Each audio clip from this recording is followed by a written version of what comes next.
Good evening.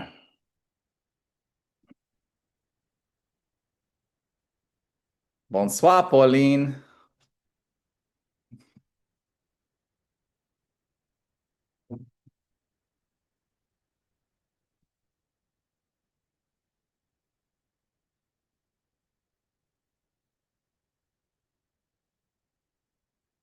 All right, so let's get into our warm-up routine, getting our bodies nice and strong, and then we'll start our Taiji class at 7 o'clock.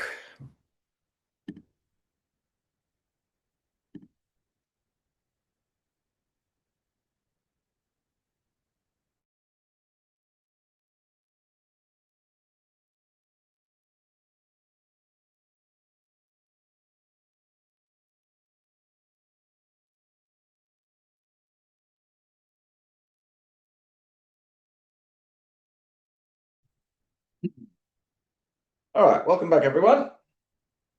Class 2 of Yang Chan Taiji Slow Form Foundations. We're just going to get the body moving a little bit to begin with, and then we'll get straight into our Taiji form. So let's just start off with this one. Feet parallel, shoulder width, like so. Just bend your knees a little bit till you can touch your knees, and just do little circles around your knees like this whilst bending your body a little bit. So your glutes are engaging, your back, your spinal muscles are engaging, hamstring, quads, pretty much everything really. When you're doing this simple little movement, it's a very simple exercise, but gets everything warmed up.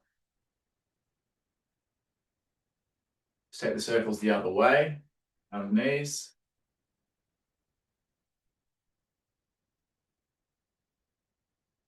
Now we're going to drop down into our motion.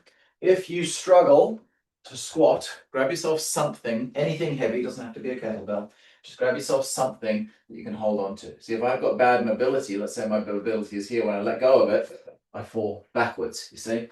So you don't want that to happen. So when you go down into your squatting position, if you hold on to that heavy thing, how heavy it needs to be is dependent on yourself. You don't have to hold it up, you can just sort of hold it there like so, you see? Just stops you tilting backwards. If you're relatively mobile, but just kind of not quite there, you can just put your hands behind you like so. So that's all we're going to do now.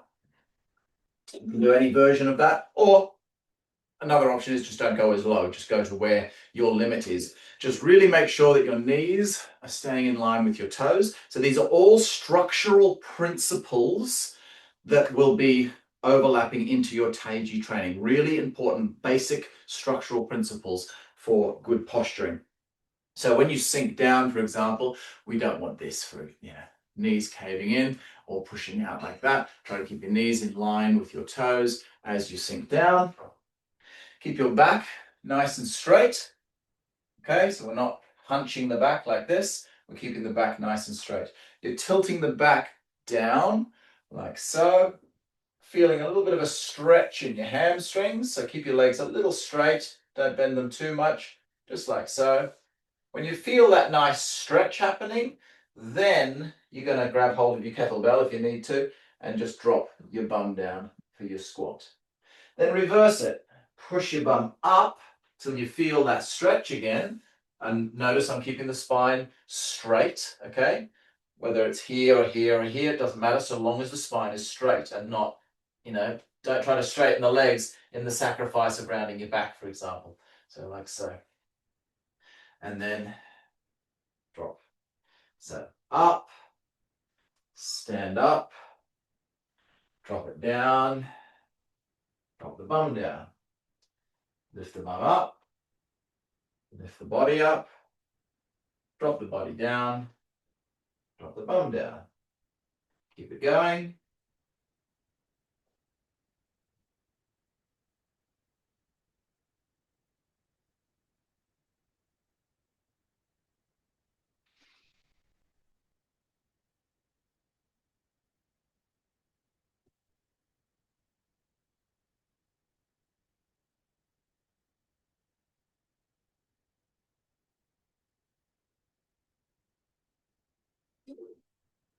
Okay, we're going to do a simple little exercise now. And this is very imperative in your Taiji training, and it's a simple stepping exercise, okay? In In the beginning, it might not feel too much like a strength development thing, but if you do it right, it actually is. It's strengthening the little tiny subtle muscles rather than the big, glutes and quadriceps, these kind of things.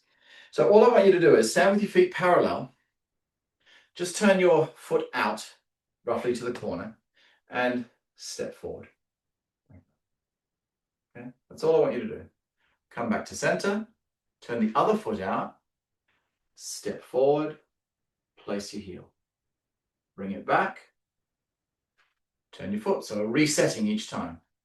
Turn the foot out. Notice I'm pushing my weight over to that leg as I turn the foot out. Stepping forward, bringing it back. So you can see there, I'm stepping forward, but I'm not committing. I'm not going into that leg. I'm stepping forward, but then I'm reversing the movement and bringing it back to here. Turn it out, roll the foot up. Notice how the foot rolls like this onto the ball of the foot. And then I'm going to let the foot fold out, flex the foot up like so, and then drop the heel on the ground. Pick it back up, bring it in. Okay, that's the exercise. Just holding your body nice and upright. So you're not, for example, leaning over to counterbalance in any direction. Try to keep your body nice and upright. Okay. I'm facing kind of almost to the front, maybe not square to the front, but just, almost to the front when I do it. Touch the heel, bring it back and back to here. Turn the foot out. So I've turned to the corner as I've done that. And then I've turned to the front as I've stepped.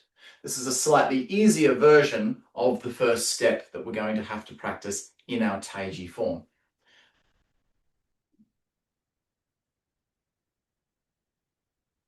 Now, if you think that's easy, either you've already been practicing Taiji for a long time, in which case, you just got to go through the motions because obviously there's also a lot of beginners in this class.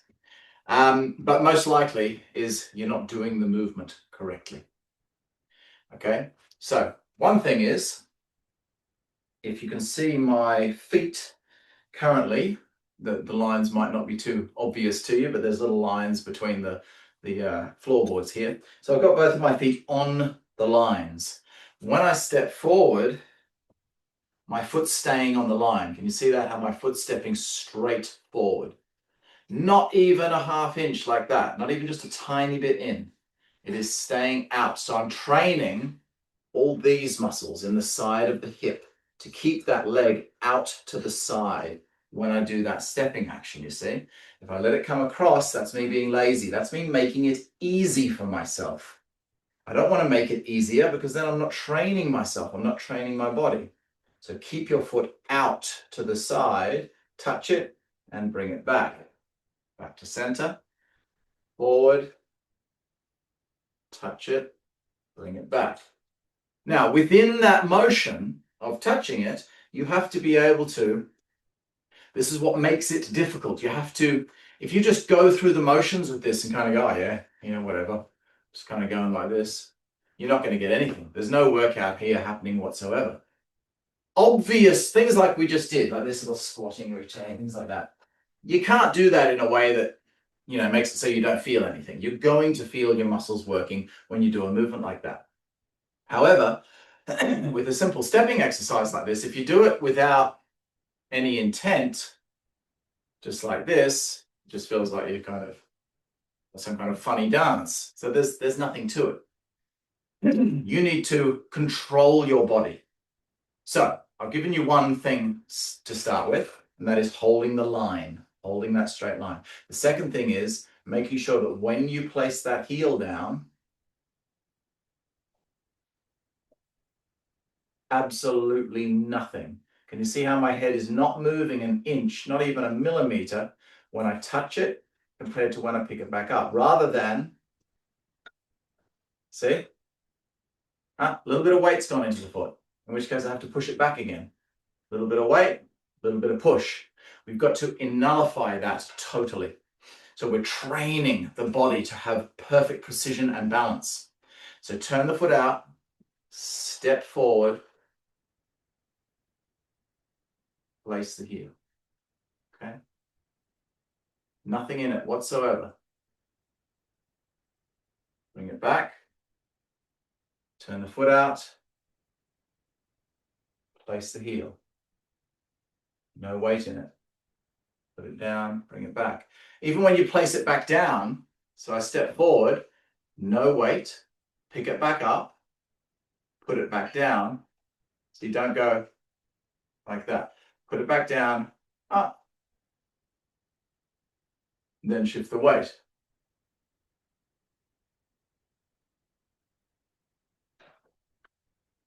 The last thing that'll really make it start to be difficult for you, you have to adhere to those first two principles. Do not miss and lose those first two principles. Those are the most important. Keeping the width and not committing any weight to that front foot. However, at the same time, if I put my toes just behind one of the floorboard lines, like so, I'm going to step so that my heel goes forward of that line. You see? Now that's still a very short bow stance, a very short step. But that's okay to begin with, okay? So that's like your level 1, okay? Trying to get that level. So basically, try to make sure that where you place your heel out here is forward of the point where your toe is. That's the bare minimum that you should be getting to. The only way you're going to get that is by sinking down, assuming you're keeping your balance. Of course, anyone can get a long stance if they go like that and fall into it. Ultimate goal, though, from here, I've turned my foot out, I sink down, I roll the foot up, I take my foot forward, I sink, touch the heel, bring it back, and relax. So that, as a rough estimate, that was about, for me, that was about 6 inches. My heel touched about 6 inches forward of where my front, the front point of my toe was. So that gives you a sort of ballpark as what you're aiming for, what you're trying to push towards. Don't feel like you have to get that right from the start. Of course, that's going to be quite difficult. But if you're standing there going, this is easy, you're not trying hard enough. As soon as you go, I can do that, it's easy, well, then make it harder for yourself. Sink lower. Now, all of a sudden you go, oh, okay, now it's a bit more difficult. Hold the line. Whoa, don't plonk into your stance. Hold the line, sink down, get a nice long stance. Because the leg is reaching out further because of that sinking, and I'm able to reach the foot out further, now I'm starting to feel my entire core engaging to hold that leg up, you see. When it's just stepping just here, there's nothing much engaging happening. So I'm stepping out. Now I can feel this tension coming up through here and right up through here, engaging my structure. Touch the heel, bring it back, reset. Touch the heel, bring it back, reset. So sink as low as you can without, kind of leaning forward or something like that. So as low as you can without feeling any pain, for starters. If you feel like your knee's got a sharp pain in the side of it or something, take it easy. Listen to your own body, of course. Make sure you're sinking straight down through the heel. You're not rocking up onto the ball of the foot. So sink, sink, sink, and step. Bring it back. Take it out. Step, bring it back, take it out, sink, step. Feel your core engaging on that side of the leg that you're stepping with. Feel your quads engaging on that side that you're holding the weight with. You should feel your glutes and get the more side glute, not the gluteus maximus, but the gluteus medius and minimus, piriformis, that kind of stuff around the side of the hip.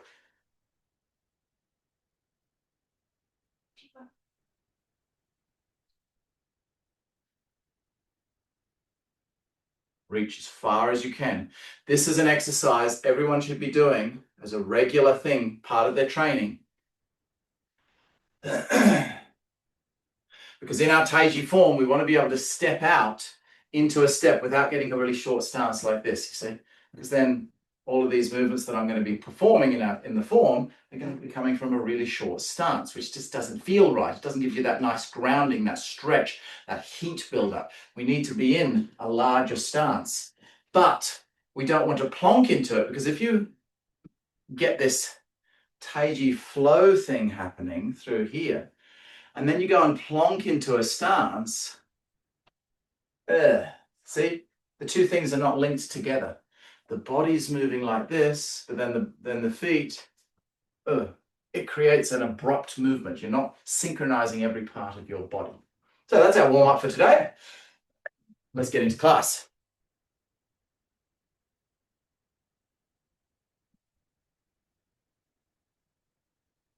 Oh, look, everyone else is here now. Good stuff.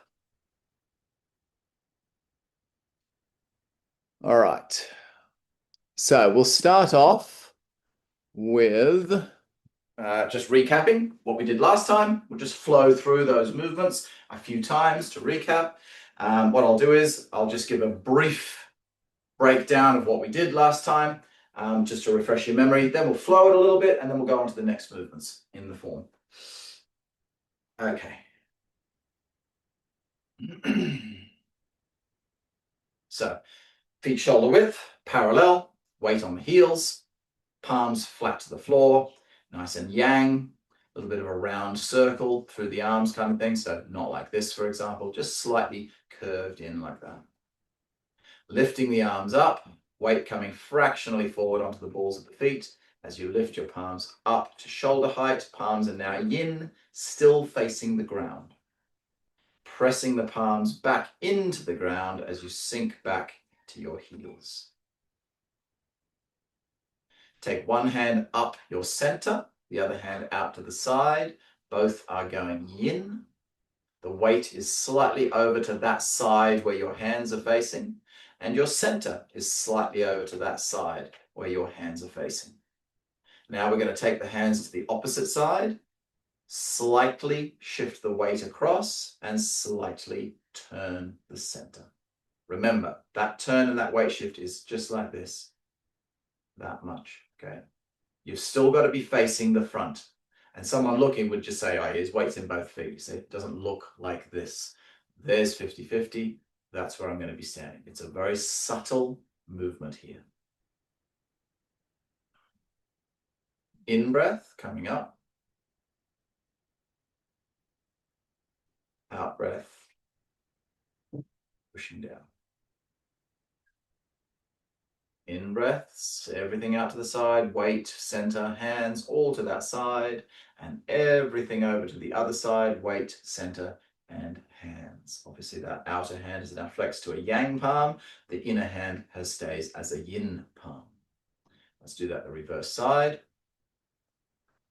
In breath.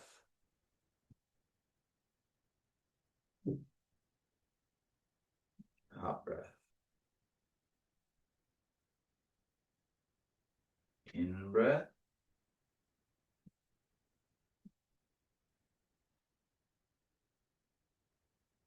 Out breath.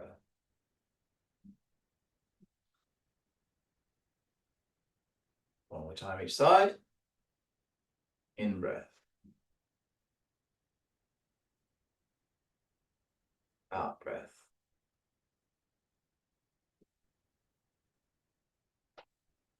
In breath.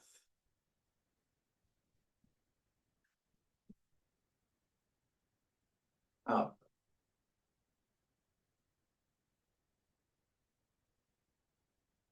Opposite way. In breath. Out breath.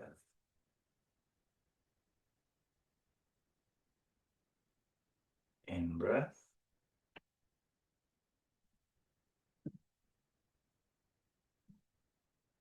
Out breath.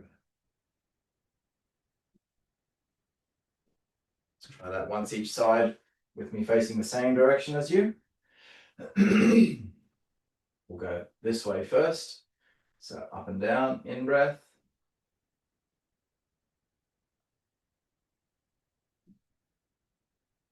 Out breath.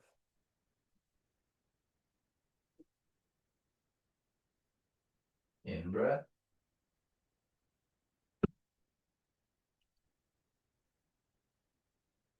Out breath.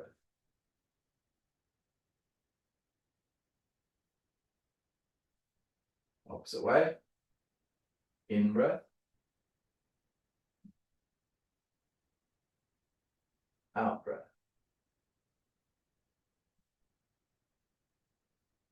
In breath.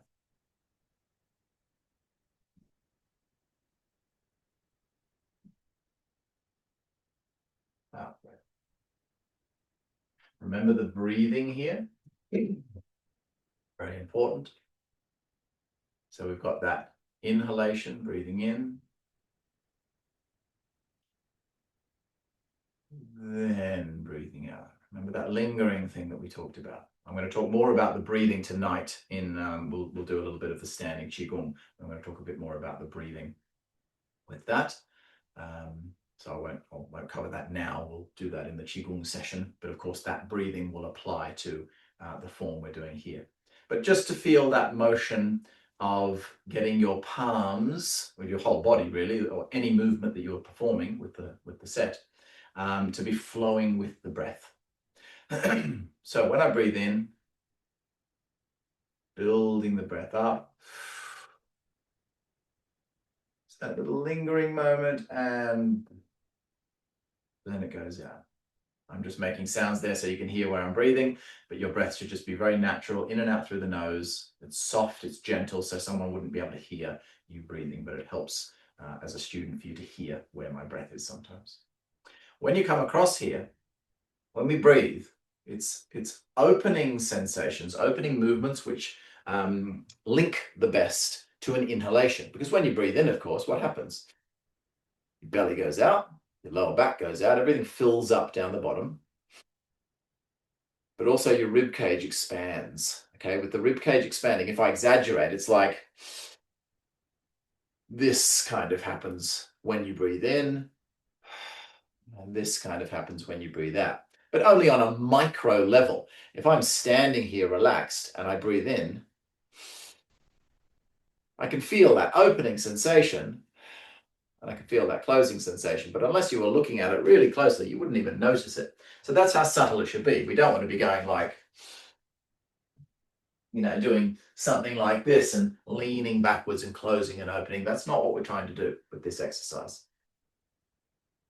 But you can still feel that an opening sensation happens because everything is expanding in your body, in your torso at least, because of your breath. So lifting hand movements tend to fit very nicely with an opening of the body.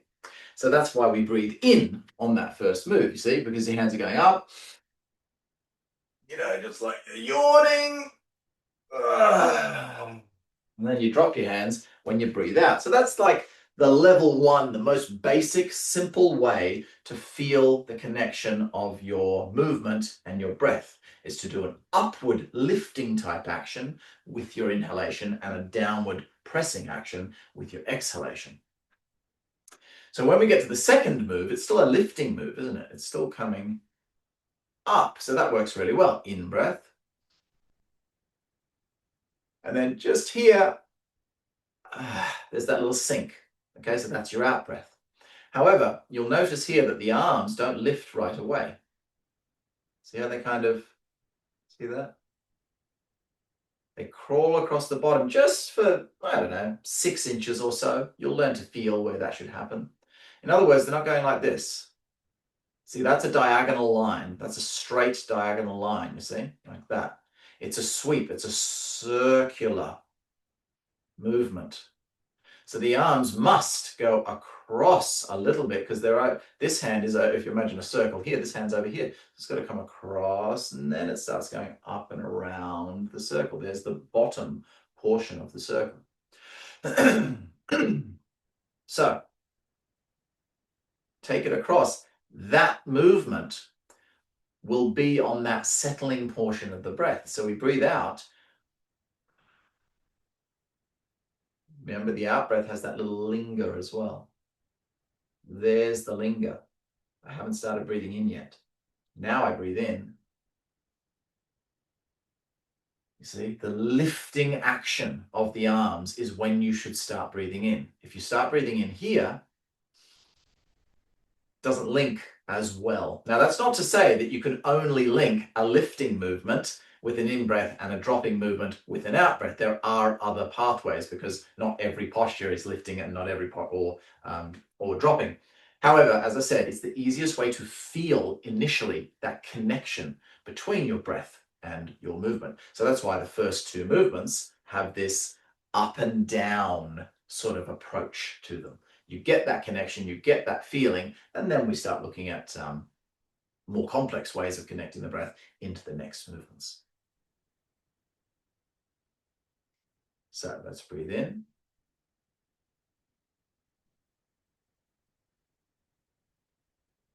There's the linger, and breathe out. Take your hands across a little bit just on the end of that out breath, and then lift and breathe in.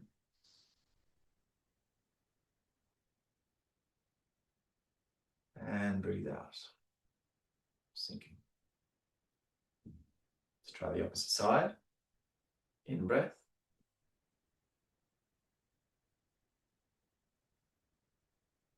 Out breath.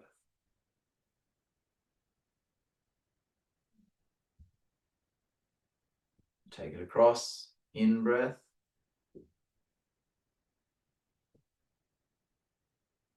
And out breath. One more time like this. In breath. Out breath. Take it across. In breath.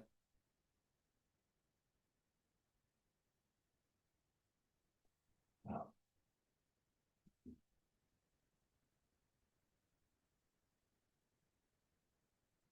In breath.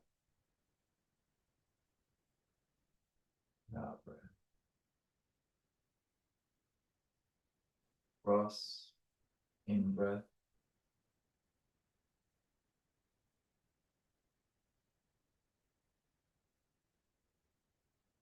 Out. So it's connecting that breath, as I've just explained, that will give you potentially some of the internal sensations that what Taiji has to offer. Without that, you're probably just going to feel like, yeah, just sort of coordination, alignment, muscular control, physical movements. If you can get those first two movements as to the level that I just explained, you'll really, just when I was doing it there, now a lot of people think you need advanced principles like really all spirals and compressions, silk reeling, opening and closing, rolling, thunder hands, stone hands, all these extreme advanced principles in order to experience the internal side of things. But literally all you need, and it's like, I would say 70%, 80% maybe even, of what you get from internal training comes from this base principle here of connecting your breath correctly with your movement. All that other stuff, yeah, it's really amazing to enhance and it's like the icing on the cake, right? So it will take you higher. But without this solid foundation, without the understanding of connecting the breath to the movement, you go onto those other things too soon and you'll never understand that base, and therefore you'll never get anything. And I've seen people, in fact, I remember just recently had a guy who'd been training for 20 years. 20 years he'd been training. And he'd done what most people do. He'd been doing way too much advanced principles. His teacher had shown him too many advanced principles. And he was doing his form and, trying to put all these little extra bits into his form that he didn't truly understand. Or rather, it wasn't that he didn't understand those, it was that he didn't understand his foundation point. So it came to the point where I just had to say to him, look, let's just try something today with class. And I just took him through a form and I said, do exactly as I do and say, and we flowed through the form. And he'd go, no, do exactly as I'm doing. Leave your shoulders to the front. And I taught him how I've just taught you. And by the time we got just 3 or 4 movements into the form, he went, oh my God, this is amazing. How have I been doing it so wrong for the last 20 years? Because he thought more is more, but in most cases, less is more. And that's what I'm trying to focus around these foundation classes with both this and the small sensor, to really get a solid base. Okay, let's go on to the next posture now. So let's do mirror image again to learn the movement. So let's take it this way. Do it both sides, so it doesn't matter which side you started on. Okay, so the weight's just a little bit over here, center a little bit over here, hands a little bit over here. Everything's over this side, okay? What you're going to do, this is what the posture looks like. I'll just demonstrate so you have an idea what the whole flow of the movement looks like first.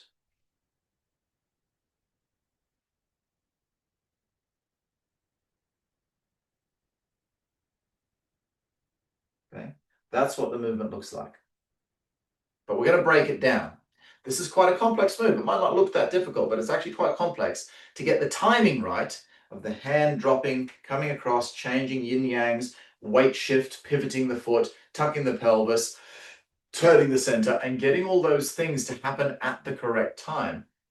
It's quite difficult, I would say, for beginners, but it's one of the most common things that I see problems with, even with people who've been practicing a long time. So if you've been practicing a long time and you're following this class, don't just sort of, watch it in the background like, oh, yeah, I've already done this bit. I'll come back when he does the next bit or something. You need this, probably.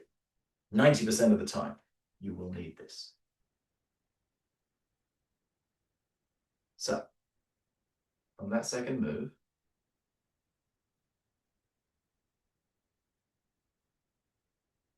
press left, this is called. This is just called preparation. This is called press left. This is called block right. Some movements in Taiji have very nice poetic names. The stork spreads its wings or something like that. Other postures, they're just like, it's not a very fancy posture, so we'll just call it block right. We'll just call it what it is. You're blocking to the right, you see. Okay, so back to here. Center over here, weight over here, hands over here. Slightly sink your weight as you drop your outer palm down to about the height of your hip, okay? Just here like this. So it's sort of in the same shape. You're just dropping the hand like so. But your weight goes down with it. So this is the first time we're bending in the knees. Remember I told you that your legs are not locked, but just slightly softened for the first 2 movements. So now we are bending the legs. My weight distribution is staying pretty much where it is, like so. So I'm still slightly in this leg, okay? If anything, I'm going just ever so slightly more in the left leg, but more or less just sink down to keep it simple. There. Now, can you notice, it's very subtle, so you might not notice it, but notice I'm facing the front now, okay? So I was here, remember? So I was slightly over to the side. When I drop the hand and sink the knees down, I turn my center back to the front, but only to the front, not any past this northerly point. We call that the north. That's where we start our form. Okay, you don't actually have to start the form facing the north for any kind of energetical reasons. It doesn't really make any difference. But we just say that's the north just to, give reference to which direction you should be facing.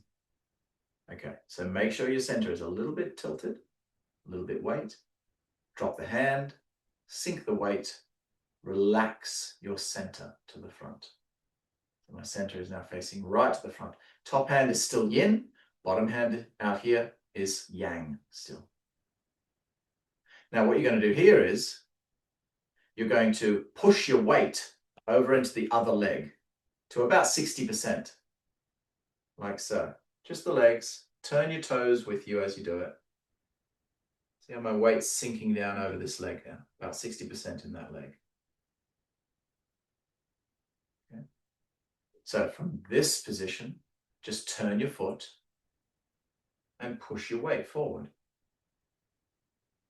Notice that I'm sinking into that leg as I turn my foot, like so. The most common mistake people make is they sit back as they turn the foot, then shift the weight. So that's what I was talking about before with timing errors. It means there's going to be no power when you bring in the strike, because you will have already turned your center. To create power, we need center rotation connected with weight shift. That gives you the most power in any given movement. Doesn't mean you have to do that in every posture, because sometimes you might not be in a position to do that. And we may rely purely upon the waist to give us power, or purely upon the weight to give us power. But in this first movement here, we're sinking down. Weight goes here, center goes here. One. All together, you see? Boom. When the toe stops, everything else stops. If the toe stops and then you keep moving, you've got your timing wrong. When the toes hit the corner, boom, the center hits the corner. Because of course it's the center which is turning the toes, you see? My whole center is turning that foot. All I have to do with the foot is pick the ball of the foot off the ground so that it's more easy to swivel. So it's easier to swivel. And then my left leg just has to give a little bit of a boom, a little bit of a push across, just slightly, so that my weight, my center of weight, pushes a little bit over this leg. Okay, so this leg is bent, this leg has actually extended, you see. So both legs are bent here. This leg's going to straighten slightly to push my weight across. Still got a slight bend in it, but it's much straighter than your front leg. Okay, so back to here. Drop the hand, sink the weight, turn the center to the front. Now, do that little weight shift. So the foot's going to turn, the center's going to turn, the weight is going to turn, and your hands are going to come into this next movement. The top hand, all it has to do is literally change to a yang state. The bottom hand has to change to a yin state, but also come across your body so that it's in your center, like so. So one hand roughly on top of the other, like so.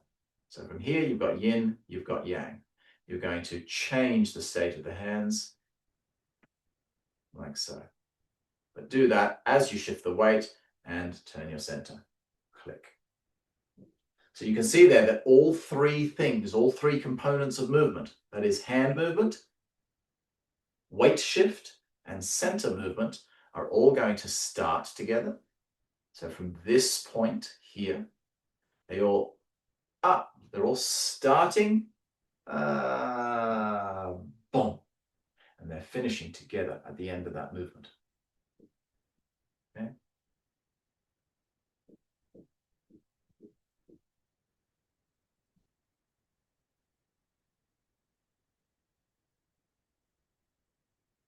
It's a good idea just to do it like this and repeat. Just sinking back, reversing it. So one hand down, one hand relaxed up top, push the weight across.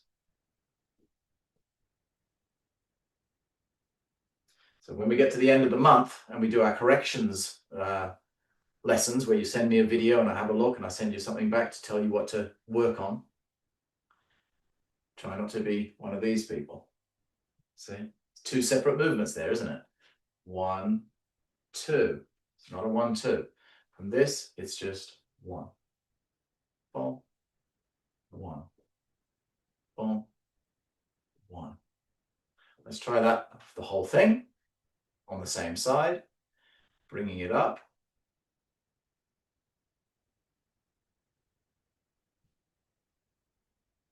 Dropping it down. Now here it comes. Over. Close it in. Make sure your pelvis is tucked under here. So you're engaging your core, not letting your bum stick out like so, arching your back, tuck your pelvis under. So you should be feeling a bit of a stretch through the back leg, like that. Let's try that the reverse side. Let's take it this way.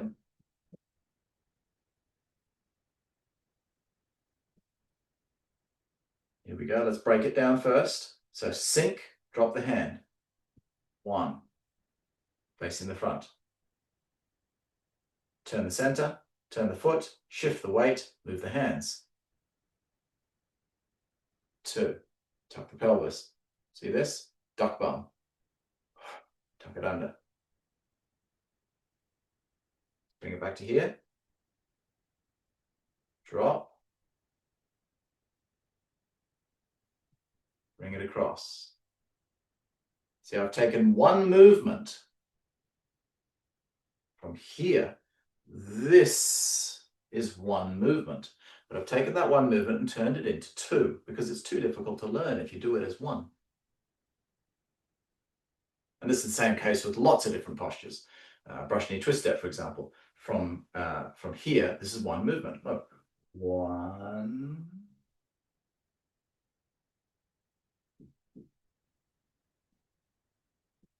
Technically, that's one movement. Well, technically, the whole form you could say is one movement because you never stop moving. One movement, naturally, and you're into the next one. So there's never actually a stop. So you could technically say the whole thing is one movement. Who's to say this is a posture and that's where the next posture starts? That's where that one finishes, and so on. For me, the reason I would put a little mental breakdown as to 1, 2, 3, 4, because it helps you learn the structure. It really helps to sink in the correct way of moving your body by breaking it down. You've only got to look at that one little piece. Then you can focus on the next piece, and then you can focus on the next piece. With time, of course, you take away those pauses. So from here, breathing out, dropping the hand, sinking the weight, turning to the front. Bring everything across. Boom. That's the more difficult bit. So let's do that again. So reverse it. There's the yang hand on the side. There's the yin hand in front of the chest. Weight slightly over here. Center is on the front. Let's turn, shift, and move the hands. Boom. Reverse. Boom. Do it again. Reverse. Boom. Do it again. Reverse. Boom. Do it again.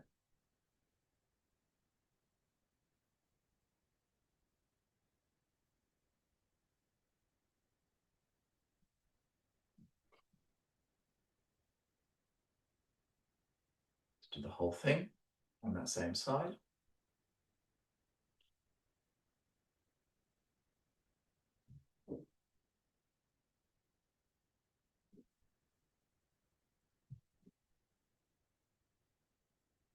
One, 2. See, I don't want you to actually stop in the same way that we don't stop here. Maybe it's just a slowdown. We don't stop here. There's a slight slowdown to make a mental note in your mind that there's that posture. Now I'm doing the next one. See, there's a slowdown here because that's the end of the movement. Little slow down there. Whoosh, into the next one. Slow down there. Take your step. Slow down there as I place the foot. Moving. Settling. Moving. Settling. Moving. Settling. So that's how we sort of flow through the form. We never stop. But where there's an end of a movement, an end of a posture, a transition between one and the next, and so on, that's where everything slows down to make that mental change of one to the next, but without making any stops to break the flow. And that's why it's linked into the breath like that, because when you breathe, there's a natural slowdown at the top of the breath, and a natural slowdown at the bottom of the breath. So not only is it to make that mental note, so you're not having to think, hey, where does my hand go? I've got to do that. My leg's 3 postures back compared to my hand or something. When you segment it down, it's easier to learn. But also gives you that correct breathing pattern and linking of the breath with the body. Okay, let's try that again, the whole thing this way. Breathing in.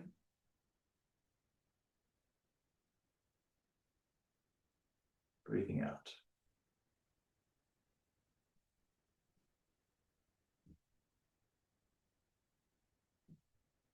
Okay. So it is going to be one out breath though. That's the only difference compared to what we've done so far. Each movement we've done has been a movement for a breath. In breath, out breath, in breath. But now this, out breath. So be careful you don't go,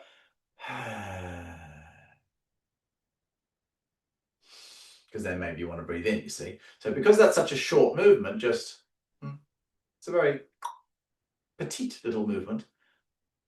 So you should only be halfway through your out breath, you see. So you go.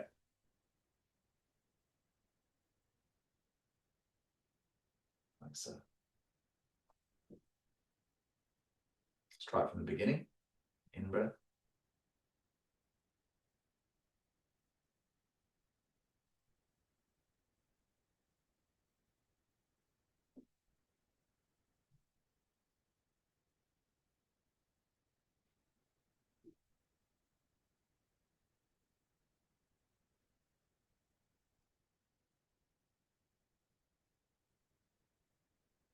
That version that I just did then, notice how I flowed straight through the movement.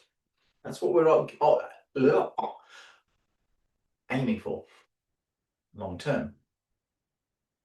But I can almost guarantee you, if you try to do it to one flowing action like that, and when you send me your video at the end of the month, probably you'll have the timing wrong. So if you're a beginner, if you're not a beginner, you should at least have the ability to know if you're doing it wrong. Beginners don't realize when they're making the mistakes. They're going like, yeah, this is good. What's wrong with that? It's all good. They literally don't feel that they've turned and then shifted. They don't realize until you point it out to them. Then they start going, oh yeah, I've turned and I'm still on my back foot, aren't I? They don't realize. If you're an advanced practitioner, you should be able to realize, okay, so that's the movement. Now, when I do it flowingly without that stop, oh, yeah, I am. I'm making that mistake. Damn. Okay. So you should be able to notice that that's happening. And if you notice when you make the mistake, then you can make yourself do it right. Sometimes it's even beneficial to do it wrong.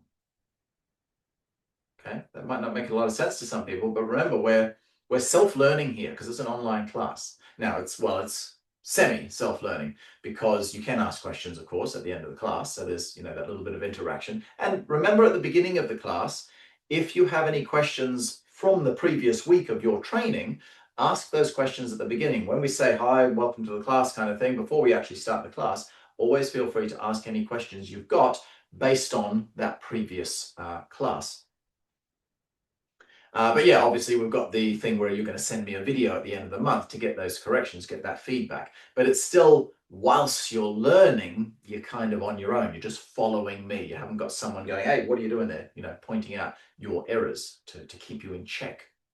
So it's a good way to get your body to realize what not to do.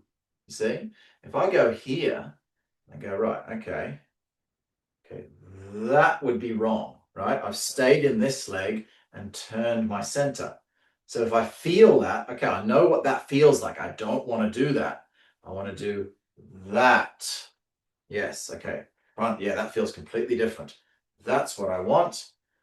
Nah, that's what I don't want. That's what I want, yeah. Boom, that front, boom, front weighted, boom kind of action. So I'm striking with the back of that forearm as that foot hits down onto the floor, you see. So now when I go back to my flow, hopefully I should still feel, boom, the power of that forearm as my weight pushes down over that front foot. Let's try it again. Actually, let's try it again this way.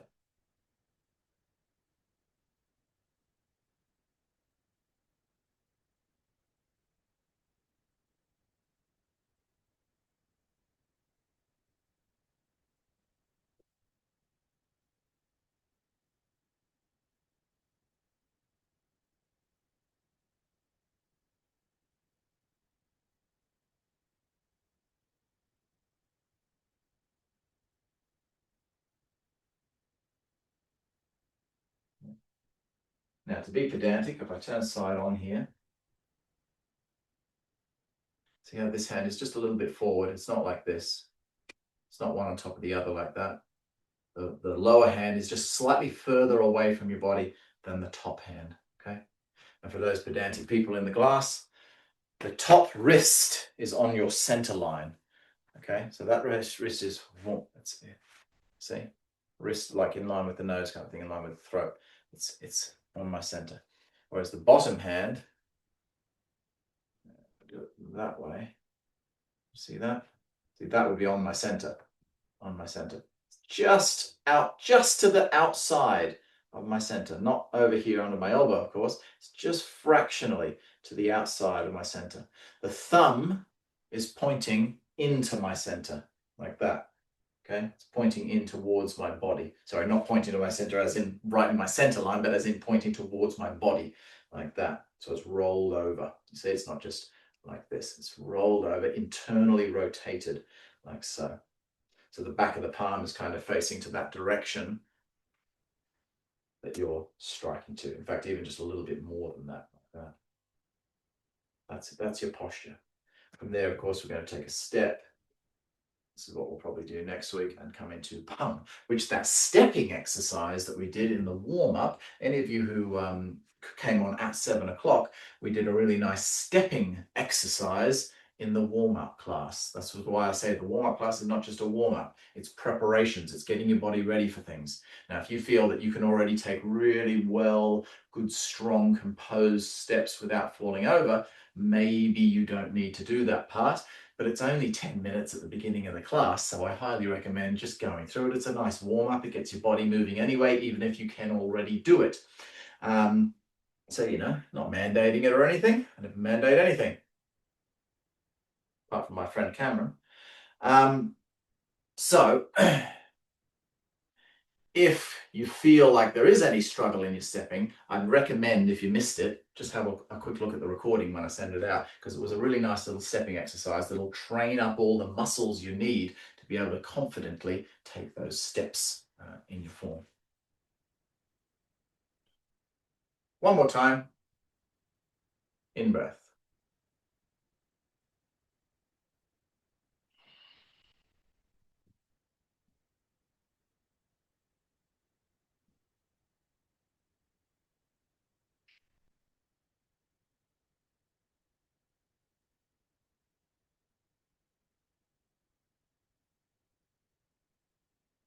All the way around. When I say one more time, it's always once each side.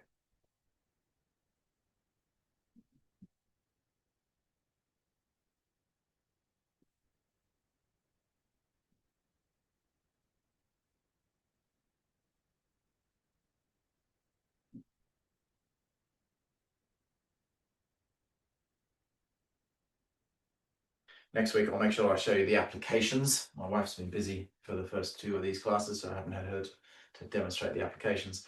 But just to give you an idea, imagine someone's attacking with 2 hands. You're just blocking up the inside, hammering down on the crease of the elbow, striking them up over the neck with that hand, boom, whilst controlling their arm with this hand, striking across into the side of the jaw kind of thing. So that's a striking hand, like so, whilst controlling with the other hand. And then someone's punching you in the center, and you're blocking it with the back of your forearm, there, like so. So there's lots of different applications that these movements can represent, but that's a simple one just to give you a visualization, like to get the right intent in the movement that we're doing.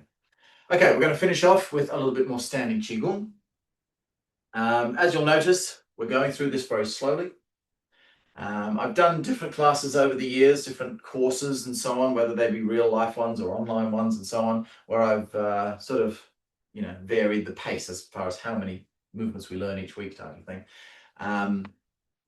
And I've come to the point where this sort of level that I'm teaching now is ideal for 99% of people. Okay, obviously there's those few people who need even slower training. They would want to just do that first two movements again and again and again for 3 weeks. And then there's the other side of the coin where someone's like, wow, you've already got it. That's amazing. So of course there's those people as well. But for the vast majority of people, this sort of level, if you want to learn it correctly, you want to learn Taiji 20 movements, then I'm not going to be the teacher to teach you that, because I refuse to teach people Taiji just show me some more moves. I just want to swing my arms around. That's not, I don't want to, I'm not interested in teaching people that stuff. I'm interested in teaching you genuine movement, teaching you how to move your body, how to understand the movement, not just to do what I'm telling you to do, but understand why it is you're doing those things, okay? Okay, so we're going to start breathing. So remember last week, all we went over with this standing qigong posture was bending the knees slightly and relaxing the pelvis. I think that was pretty much all. I just said deep breathing. Didn't go into any detail. And we had a little bit of time at the end of the class. So we're going to use that as our base. So just a slight bend in the knees, relaxed through here, body nice and upright and standing. We're just going to do a little bit of focus on breathing now.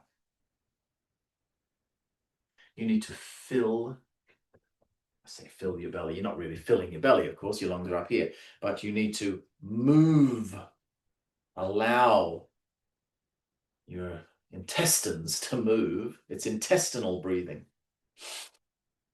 You need to let your belly push out and belly come in. Okay. Bum tucked under, just like I said in the form, so we're not standing like this, okay? Relax it under. But it's relaxed under, you see? I'm not, should just be relaxed under here. Okay? If it's up like this, it means you've got a lot of tension. So instead of pulling it under like this, just try and wriggle it under, like relax it down. Just run your hand down your back, tuck it under a little. Okay, so first there's 3 points to the breathing. Okay, 3 stages, three things that happen in basic, I shouldn't say basic breathing, in natural breathing, standard breathing, the breathing we do most of the time. Okay, there are other breathing exercises for certain specific movements and principles and qigongs and so on, but this is standard breathing. How a child breathes when they just walk around. If you're in doubt, look at how a child does it. Okay, so your belly pushes out. Your belly pushes in. Put your hand on your belly and feel the belly moving. This is creating space for the diaphragm to move, okay, to suck that air in. If your belly's not moving, you're probably not using your diaphragm. Unless you're doing reverse abdominal breathing, but that's a lot more complicated. We're not going to talk about that right now. So belly movement.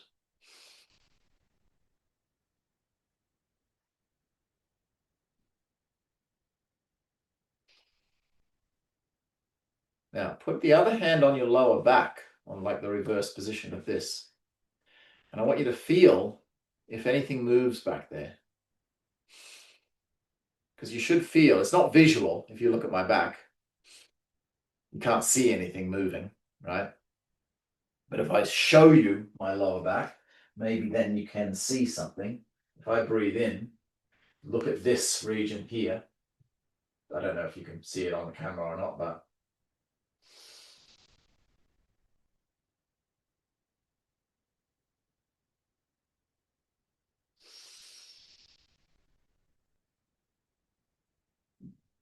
so it's doing the same thing that the belly's doing.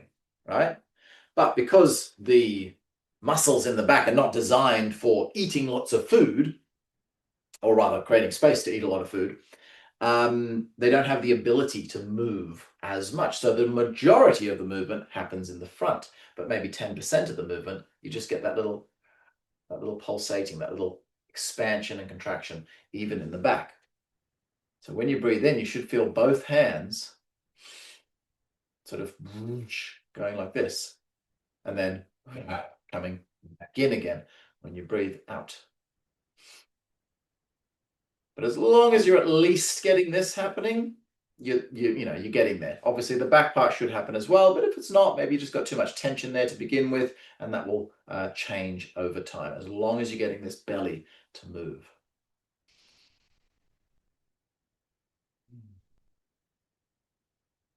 Because if it doesn't move, chances are you're breathing like this. All the way up in the chest, very shallow breathing. We don't want to breathe like that. It's a very unnatural. It's going to create lots of tension, lots of stress, lots of anxiety. We don't want that kind of stuff in our breathing. So we breathe here. Now the second portion of the breath is the ribs. They need to expand because the lungs themselves need a bit of extra space to inflate. Okay, so this is pushing out to create space for the diaphragm. This is moving out to create space for the actual air. So now I don't know if you'll be able to see that. Get in the light. I'm going to exaggerate slightly because otherwise you won't see it. Pull my shirt tight there. I'm going to exaggerate slightly the expansion of the ribs. See that?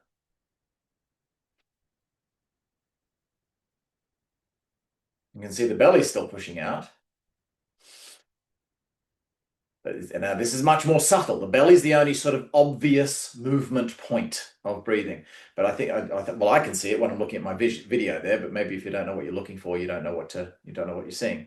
But I'm feeling the ribs kind of open like this and compress. So they're kind of opening a little bit more to the sides. Well, they're opening all the way out, but I feel like they're expanding out. The space between the ribs is kind of stretching out like this. Those intercostal muscles are relaxing and opening up. And I'm feeling this portion widen slightly. I mean, the whole thing's widening, but that's where I'm feeling kind of the movement.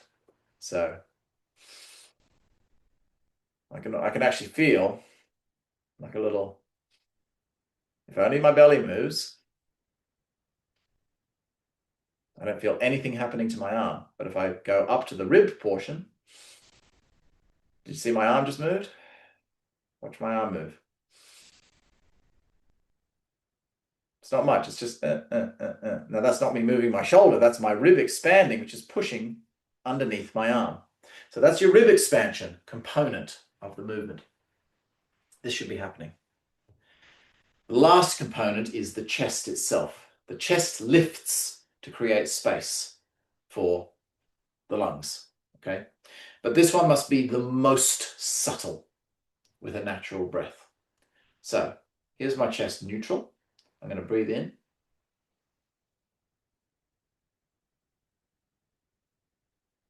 That's how much the chest lifts.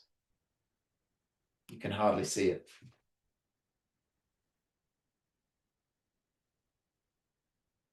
There's the lift. There's the drop. There's the lift. That's how subtle it is. Can you see that? So I'm doing this kind of thing, but just extremely subtly, because the majority of the work happens down here. So as I say, most of the movement happens down here, a little bit less happens up here, and even less happens up here. But of course, most people are doing the complete opposite of that. You watch most people breathing,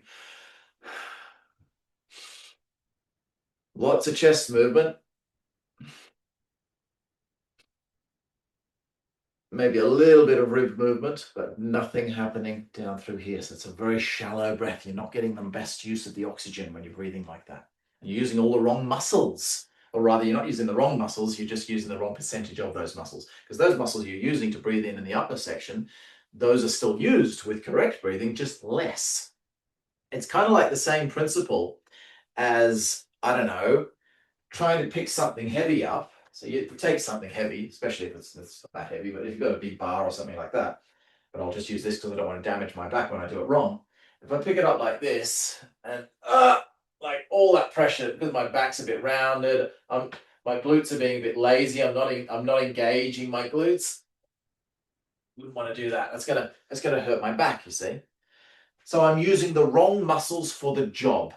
If I go down correctly, oh, that's that. This better. I can jump on it now. Now it feels dead strong because all the pressure, I can still feel that my lower back is engaged. It's supporting and so on, but the dominant pressure is not there. The dominant pressure straight away is on my glutes.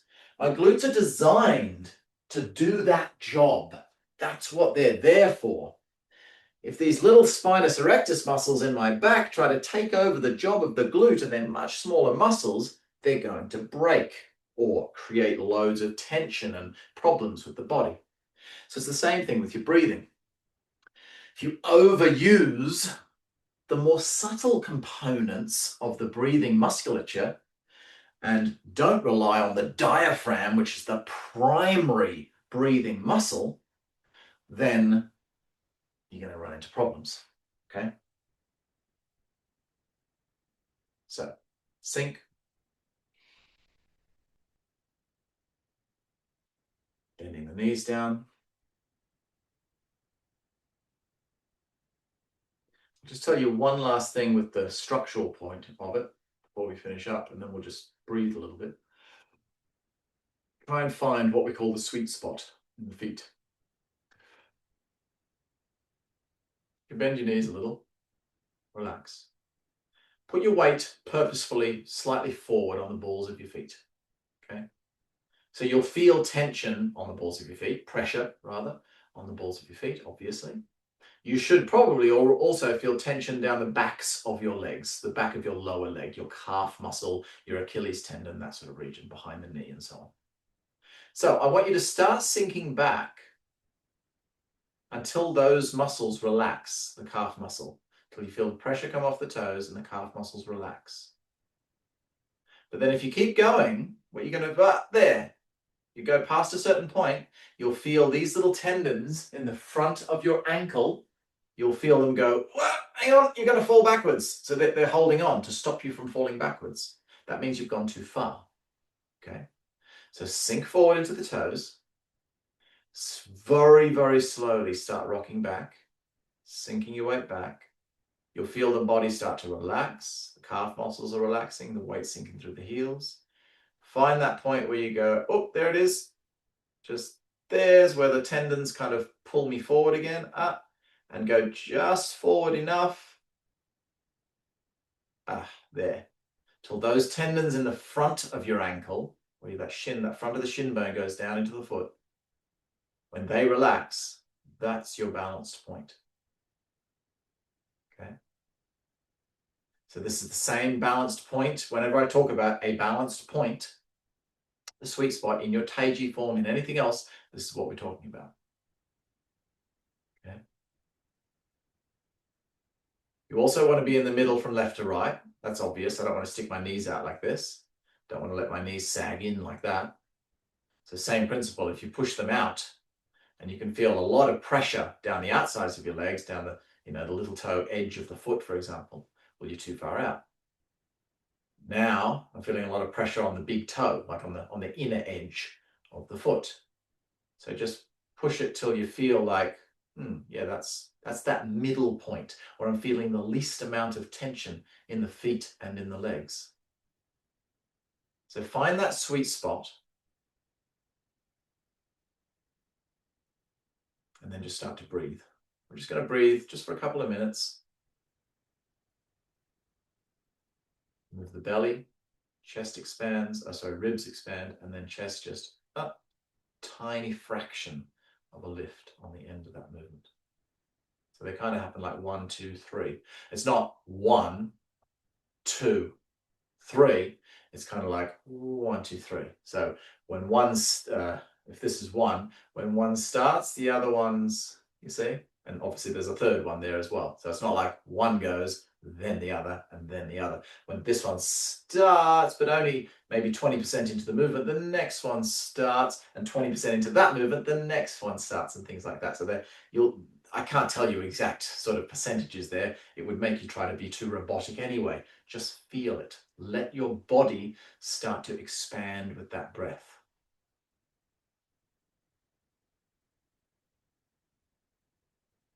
In and out through the nose, nice and relaxed.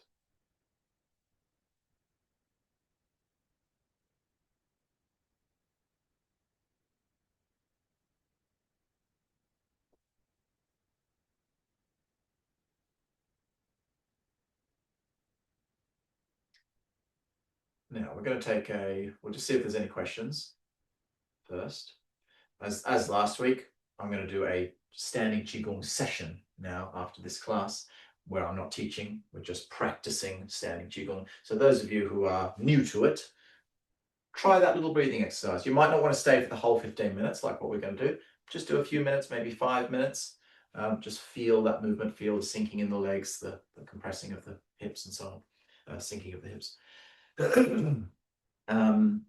Yeah, just have a play around. Obviously, if you already practice standing Qigong from whatever style, then feel free to join us for the whole 15 minutes. Yeah, so does anybody have any questions about that set of movements that we looked at?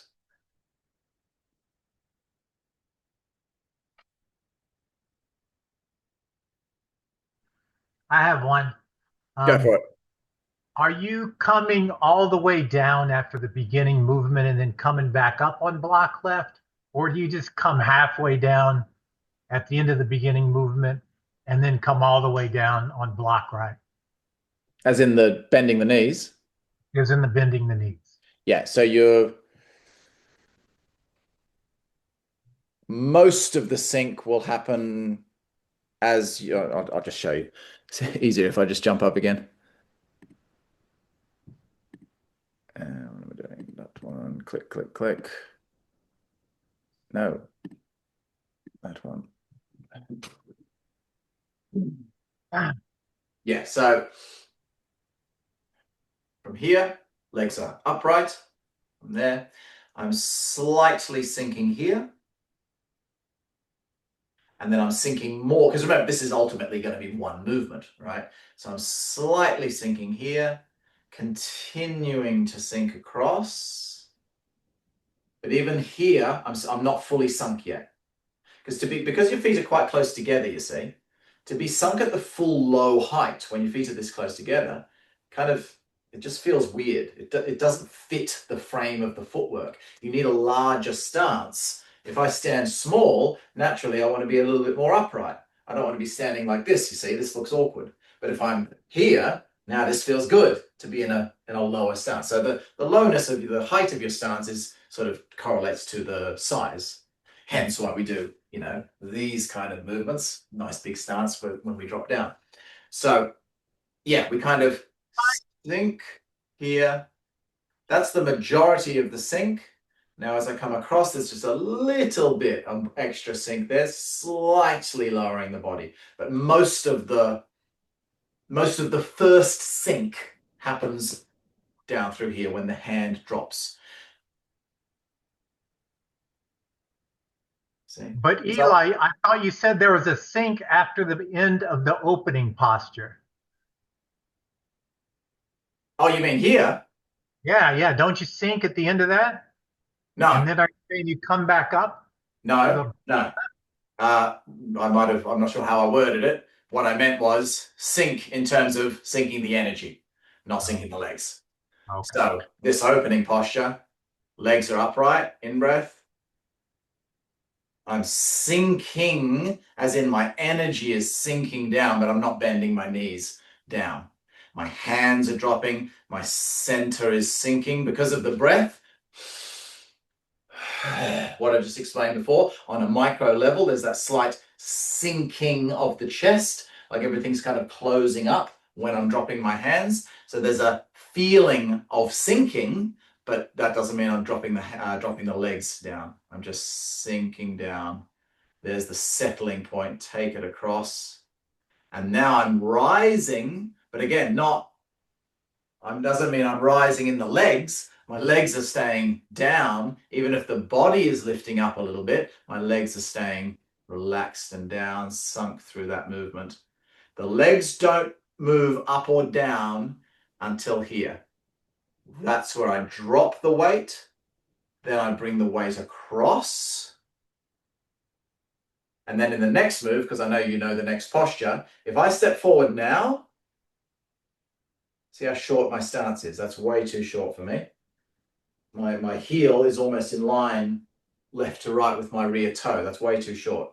So what I want to do is I want to go sink, bring it across, up. Now, if you look at my head height, sink.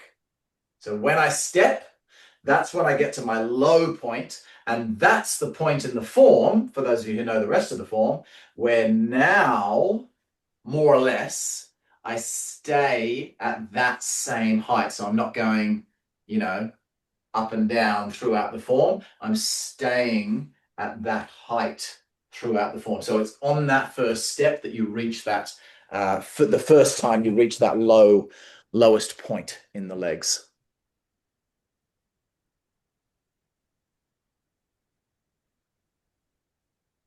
Yeah, thank you. That answered my question. Cool. No worries. In in the in the Qigong, should eyes be open or closed? Eyes. Oh, hello, Aram. I Hello, just hello. realized. I was like, who's that guy? Oh, that's Aram. For some reason, I didn't recognize you. Grew a beard. That's what it is. Right. Sorry, say that again. I got a bit starstruck then. Yeah, I got confused too. During the Qigong, should eyes be open or closed? Either or. Okay. It gives a different sensation. For beginners, when you're learning, if you have in any way a struggle to do your Qigong, whether it be physical or mental, like, oh my God, this is boring. How long do I have to stand here for? That kind of thing. Mm-hmm. Do whichever makes you feel calmer, more centered, more relaxed. Sometimes people close their eyes, but by closing their eyes, they start thinking about stuff because their eyes are shut. Whereas opening their eyes, maybe there's a tree outside which is blowing in the breeze, and they can focus their mind on that nice little blowing of the breeze looking at the trees. So that can actually stop them from thinking. Whereas other people who are more visual, they might be like, oh, what's that tree? Oh, what's that cat doing over there? What's that car driving? And now they're looking at everything. So they'd be better off closing their eyes. Okay. At a later point, once you've passed those sort of basic problems, it's a different sensation. So when I do my Qigong with my eyes closed, it's like I'm just here. This is where my circle of energy is going. It's purely in me. When I open my eyes, all of a sudden it's like as if the energy's circulating, but through the atmosphere around me. I feel like I'm connecting a little more with the energy around me when I have my eyes open compared to when I have my eyes closed. So try both, see what works for you, kind of thing. Thank you. All right, who's ready to stand still?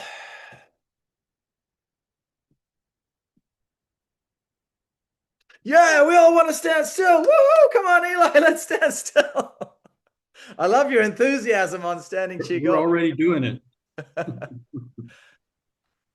All right, let's stand still for 15 minutes. So as I said, if you haven't actually learned anything about the hand movements and so on, I'm just going to turn off my spotlight. Just do what we just did. In fact, I'm going to start with that. So I'm just going to, give you a little talk through what we just did. Those of you who are already doing the full thing, just go fully into the thing.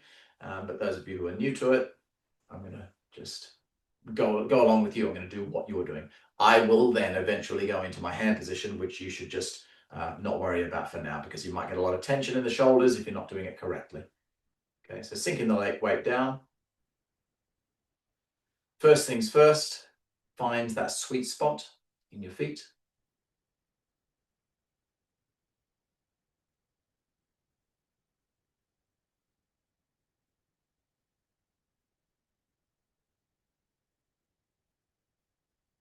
pelvis to relax under. Spine nice and vertical. And then get that big, deep belly breath happening. But still feel your ribs expand, your chest expand, and then sort of goes in reverse. Chest drops, ribs drop, belly drops.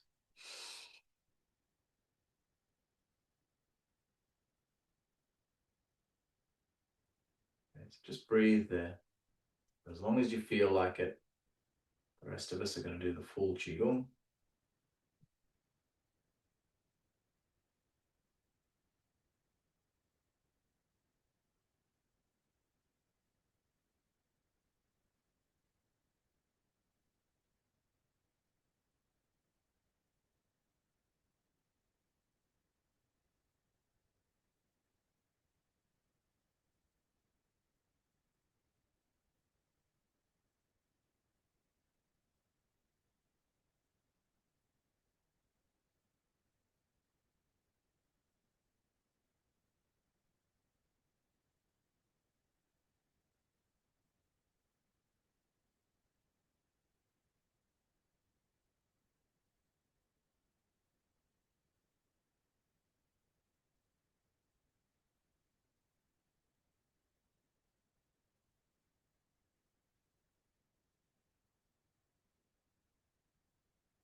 Take the hands into the lower position.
Let's slowly start to close that one off.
Thank you for joining me, everyone. Hope to see you back next week or tomorrow morning for some Bagua, some Qigong. Bagua's at 6 o'clock tomorrow morning. Qigong's at 6:40. And then we got Qi development tools in the evening with the Qigong challenge just before that at 7:45 as usual. Have a lovely day, everyone, or lovely evening. Go to sleep. Sleep well. I'll see you when I see you. Thank you, Lee. Bye-bye. Thank you. Bye. See you tomorrow. Bye. See ya.